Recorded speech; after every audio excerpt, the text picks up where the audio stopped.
Olá, fã de Elvis do mundo todo! Eu sei que eu demorei pra voltar aqui no canal e dar o meu review sobre esse filme novo, Epic, do Elvis, novo, né? Já faz 3 meses que foi lançado aqui no Brasil, mas por motivos pessoais não pude vir antes e eu precisava, de qualquer forma, fazer esse vídeo, porque tem muita coisa aqui pra contar pra vocês e muita coisa guardada comigo que eu preciso compartilhar. Vocês já devem ter visto muita coisa sobre o filme Epic, mas fica até o final do vídeo que eu sei que é alguma coisa que vai te surpreender.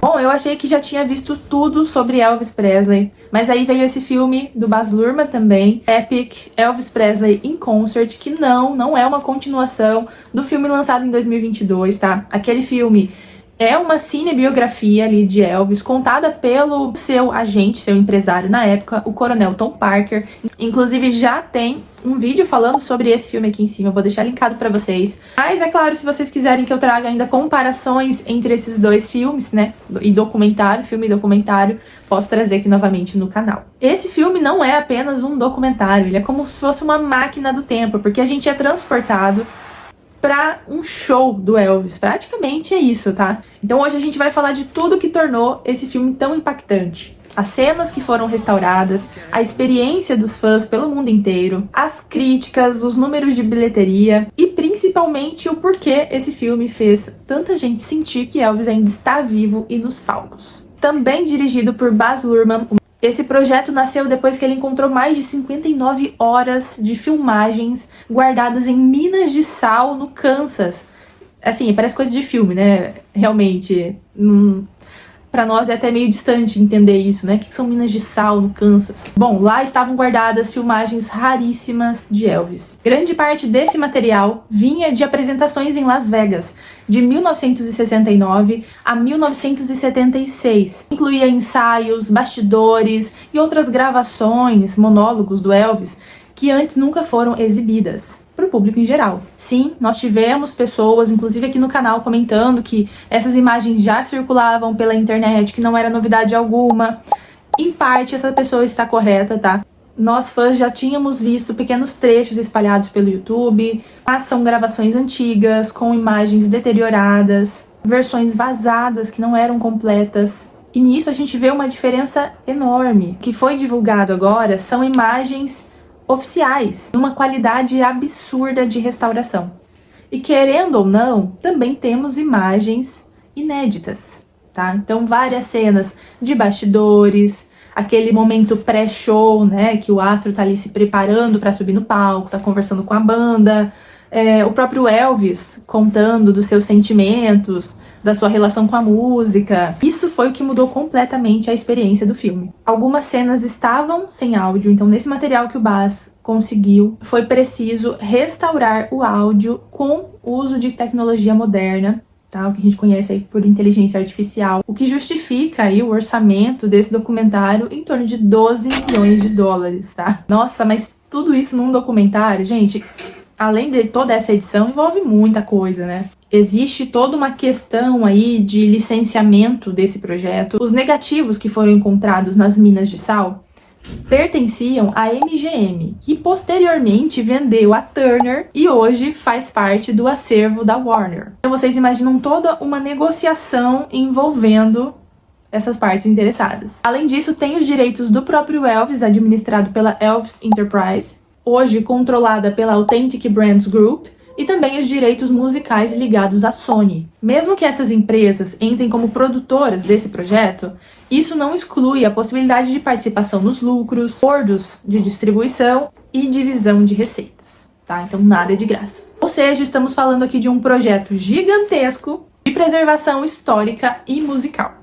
Uma das coisas que mais me marcou positivamente foi ver que o filme não focou exatamente ali naquela caricatura final da vida do Elvis. Muita gente cresceu vendo aquela imagem de Elvis em Las Vegas, já no fim da carreira, acima do peso, cansado, enfim. Mas não, nesse filme a gente tem um outro lado do Elvis, magnético, apaixonado, engraçado, absurdamente espontâneo no que ele faz. E a câmera fica tão próxima do rosto dele, naquela imagem super restaurada, com cores vivas, assim, sabe, que a gente tem hoje, que parece que a gente tá assistindo um show na primeira fila. né? A gente capta os olhares, as brincadeiras com a plateia, o suor no rosto, a comunicação dele com os músicos no palco. E o som no cinema das salas IMAX foram, assim, de longe, acho que o item mais comentado aí pelos fãs que assistiram. Tiveram uma experiência super imersiva. Infelizmente, aqui na minha cidade, onde eu assisti o filme, não tem salas IMAX com essa tecnologia IMAX, né? Então, deixando a desejar aí um pouco. Mas, assim, pra quem assistiu, só se fala nisso.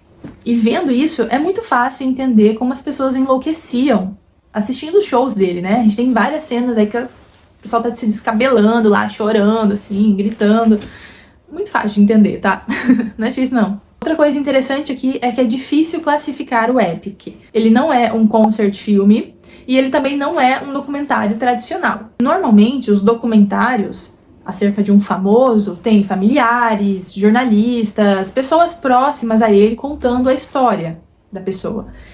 Mas aqui não, aqui é o próprio Elvis contando a sua versão. Então é ele falando, ele brincando, ele refletindo, o que torna a experiência ali dos fãs muito íntima com esse filme, tá? Sim, não queiram falar mal desse filme pra fãs, perto de fãs. E aí entra um outro ponto também importante, que eu acho bom salientar, que o filme de 2022, a cinebiografia, eu entendo que seja num teor, assim, que capta muitos novos fãs, principalmente da nova geração, porque é Baz Luhrmann à frente, né? Então é um filme muito atrativo, efeitos e brilho e pá, e ritmo de filme muito interessante. Então, com certeza, em 2022, teve muita gente que não conhecia Elvis ou que não era fã, que foi acompanhar uma outra pessoa e acabou gostando. Mas aqui em Epic, gente, é totalmente diferente. Eu acho que esse filme foi mais voltado pra fãs mesmo. Sabe aquela vontade que ficou de querer mais, de ter mais conteúdo sobre Elvis? Aqui o Baz Luhrmann tá fazendo algo para os fãs. Só que isso é uma opinião minha, tá? Porque foi bem diferente com a crítica que a gente encontrou aí nos sites. No Rotten Tomatoes, o filme chegou a incríveis 97% de aprovação da crítica e 98% do público. Já no Metacritic, o longa ficou com média 86, considerada aclamação universal. A revista Variety chamou o filme de um dos concert filmes mais emocionantes já feitos, mas nem todas as críticas foram positivas. Alguns jornalistas disseram que o filme evita falar sobre temas polêmicos da vida de Elvis e foca mais na grandiosidade ali, nos shows do rei. Eu sinto que, assim, só não era o intuito do filme, tá? Eu acho que essa parte polêmica fica à parte ali, fica à mão da biografia. O que também não rolou muito, não veio muito, porque toda a biografia passa pelo filtro da família, né? Aquele filme chapa branca ali, que existe em toda a cinebiografia. Nós já temos, a essa altura, que estar acostumados com tudo isso. Outra crítica que apareceu bastante foi em relação às remixagens feitas pelo Baz Luhrmann e pela equipe dele de edição. Por quê? Ele teve que pegar gravações originais da década de 50. Muitas das cenas não tinham o som, eles tiveram que restaurar o som, às vezes incluir instrumentos para complementar essas imagens e, em muitos casos, modernizou parte dessas imagens para melhorar a experiência sonora, o que também é muito fácil de entender, né, pessoal? Pensa só, você está assistindo um filme no cinema, numa tecnologia IMAX, e aí eles não vão ter que tratar o som. Tá lá uma gravação da década de 50 e uma gravação da década de 70, final de 60, 70... O som não é compatível um com o outro. Um é mais granulado, o outro é mais... Enfim, gente. Imagine a oscilação que seria esse filme se não tivesse um áudio tratado. Na minha opinião, eu achei incrível, tá? Porque, assim, as músicas novas atraem muito mais uma nova geração de fãs, que é o intuito do nosso grupo aqui, né? Manter o legado do rei, mas sem perder a essência das músicas do Elvis. Faz sentido, é uma forma inteligente de manter um legado vivo, né? E essas novas faixas remixadas culminaram até num lançamento de um novo disco chamado Epic Soundtrack. Então todas as músicas do filme estão presentes nesse disco, uma versão mais pop, cinematográfica, que ficou bem bacana. Inclusive tem uma música particularmente nova, né, porque eles juntaram duas músicas num som ali mais remixado. Tem uma parte no meio dela que o Elvis... surge a voz do Elvis ali, assim, mais forte, né, com grave, entoando, Virou a minha música de treino oficial. Outra coisa interessante, mas nem tanto para nós fãs brasileiros, foi acompanhar as semanas de pré-estreia, né? Então o filme rodou por muitas cidades, muitos estados, e o próprio Baz cita isso nos vídeos dele, que o tanto que o Elvis não pôde viajar pelo mundo, agora os filmes dele estão viajando, então é como se houvesse uma reparação ali, né, da história. No Festival de Toronto, o público saiu emocionadíssimo, já tem vídeo sobre essas estreias lá fora e outros comentários do Epic também, vou deixar o link aqui em cima pra vocês. Teve fã dizendo que parecia estar vendo Elvis pela primeira vez ao vivo, outros fãs dizendo que entendiam porque ele era tão idolatrado. E por incrível que pareça, indo novamente contra a minha teoria aqui de que esse filme é só para fãs, pessoas que também foram assistir essas sessões que não são fãs disseram ter saído do cinema impactadas por ele. O que eu quero dizer é que mesmo sendo um documentário musical, o filme teve uma estreia muito forte lá fora. Já nós vamos falar aqui do Brasil, que não foi bem assim, tá? As sessões IMAX iniciais, ele arrecadou cerca de 3,2 milhões de dólares em apenas 325 salas. E até abril de 2026, até o mês passado, já havia ultrapassado 23 milhões de dólares mundialmente, tá? Isso pensando que, chegando no streaming, né, vai sair aí na Apple TV e na Amazon Prime, né, aqui no Brasil. Então, esses números ainda podem vir a subir muito mais com a aquisição do filme, alugado ou comprado nos streams. Inclusive, fazia tempo, né, que um concert filme assim arrecadava tanto dinheiro e trazia aquela emoção coletiva de novo para os cinemas, com o impacto do Epic trouxe de volta esse movimento que a gente tá vendo aí também com a cinebiografia do Michael agora, né? A pergunta que todo fã saiu da sala se fazendo tem mais coisa vindo aí pela frente? Tem mais material desses guardado? Eu, sinceramente, acredito que sim. Em vista de tudo isso que eles encontraram, tá? Por mais que tenham tido um cuidado ali de selecionar, não dá pra ter sido usado todas essas imagens nesse filme agora, então tem sim coisas que ficou pra trás. Inclusive, o Baz tem soltado aí algumas deixas, né, em entrevistas, falando que tem muita coisa ainda guardada que pode vir pela frente. Muito se fala no potencial que esse documentário tem para uma continuação ou para uma versão estendida só para fãs, ou até outros projetos aí para cinema, para stream, né? Quem sabe se algum stream comprar a ideia, né, de produzir aí mais um pouquinho sobre Elvis, a gente vai estar sempre consumindo, tá? Esse é um vídeo aí afirmando tudo isso. Mas claro que isso depende diretamente do sucesso desse documentário. O que por questões de marketing também pode demorar um pouquinho mais a acontecer, né? Então vamos esperar. E aqui no Brasil, meu Deus, parecia que esse filme nunca ia chegar. O lançamento aqui aconteceu no dia 26 de fevereiro, mas a ansiedade já tava absurda ali nos fãs, no meio dos grupos de fã-clube que eu tô envolvida. Tava todo mundo ali, assim, morrendo por dentro de ver ali a galera lá fora postando coisas sobre, né? A gente tá com medo de pegar algum spoiler, porque lá fora a estreia aconteceu no aniversário do Elvis. Então, assim, eu tenho uma inveja tão grande de fãs que assistiram o filme no dia do aniversário do Elvis, estando em Memphis, com uma visita guiada ainda por Graceland, tá? Assim, é o cúmulo da inveja que eu cheguei. Imagina viver isso, né? Mas mesmo com toda a demora, a gente se movimentou, e aqui os fãs brasileiros fizeram bonito, nunca decepcionam, né? Então a gente chegou a lotar 2 salas em São Paulo, só com sessões voltadas para os fãs. Nós da Gangue Elvis, inclusive, tentamos contatar a Universal para combinar ali uma pré-estreia alguns dias antes do lançamento oficial aqui no Brasil. Essa pré-estreia seria voltada só para uma sessão exclusiva de fãs, sabe? Assim, ia ser lindo. A gente tinha data marcada, tudo combinado, quando a Universal deu para trás, tá?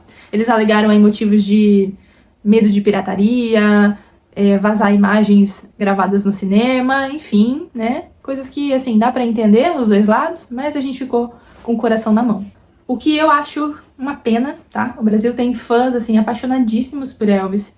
Estão sedentos por tudo que a Elvis Presley Enterprise quiser trazer pro Brasil. Nós queremos, tá? Priscila Presley também podia vir ao Brasil, enfim. E, infelizmente, a sensação que a gente teve aqui no Brasil é que o filme não teve um apoio que mereceu, né? O destaque que mereceu. A divulgação por aqui foi muito fraca. O filme ficou pouquíssimo tempo em cartaz. E muita gente nem sabia que tava passando, sabe? Então, assim, ou você era muito fã, tava muito inserido na bolha, ou você não tava nem sabendo disso. E eu quero até ler um pronunciamento aqui do nosso diretor do fã-clube, o Valteir.